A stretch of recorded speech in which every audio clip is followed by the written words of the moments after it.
To bear fruit, good fruit, there's a little something that has to happen. And it's called pruning. Pruning. Now, some crazy wild branches just need a little, they just need a little clip.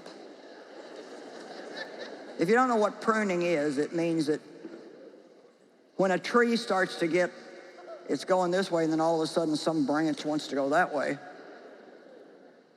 it can ruin the looks of the whole thing. So you prune those off.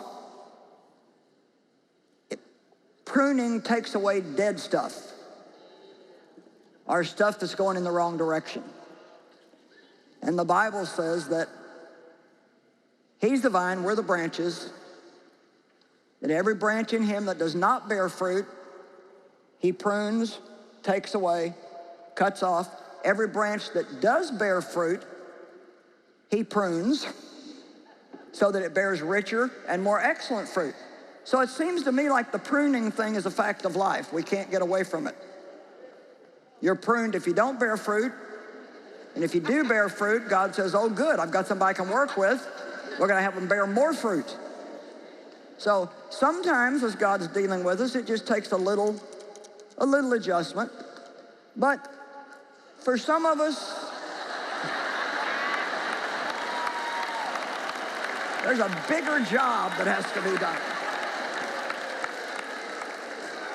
Come on now. You guys.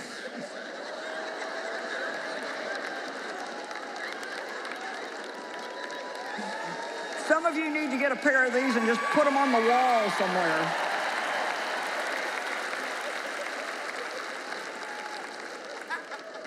My husband had a tree in our front yard pruned back one time. I mean, I knew it needed to be done, but when I came home from work, I was so mad when I saw that tree because it just was down to almost nothing.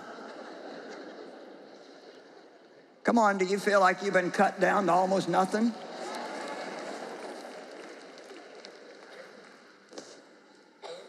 And he said, just be patient. My husband has a lot of that. I don't have as much of it as he does. Just be patient, and you'll see next year. Well, I didn't want a pretty tree next year. I wanted a pretty tree right now. Now, how many of you know that's our problem? We don't want anything next year or in 5 years. We want it right now. Well, God doesn't work that way.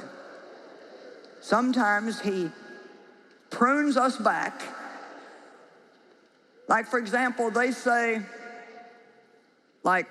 say a peach tree, a good farmer or a peach orchard grower, if they're really good, the first year the tree bears a little tiny fruit, they go and pluck it off. The next year it's a little bit bigger, they pluck that off too. And if they'll be patient and not let it actually bear fruit the first few years, then it will come around and bear fruit like no other tree. Come on, now some of you, you're where I'm at. You're with me. You know, when God called me to teach, I thought for sure I'd roll out of bed the next morning and go to the world. I felt like God said, you're going to go all over the world and teach my word. Well, I didn't know that meant like years from now. See, a lot of us, God has called us to do something, but we don't want to settle down and let Him prepare us. Come on, I'm talking to somebody. We don't want to settle down and let Him prepare us for the thing He's called us to do. You know, it's interesting.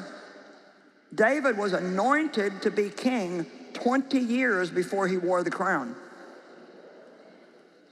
Hello? 20 years before he wore the crown. When God puts something in your heart, you see the end of it. You see it like, wow. But it's going to start out like a little tiny fuzzy peach popping out on a tree, and God's going to come along and pull that baby off and say, not yet. Well, sure enough, next year we had a gorgeous tree in the front yard. We hope you enjoyed this teaching. To get more from Joyce, make sure to subscribe so you don't miss a thing.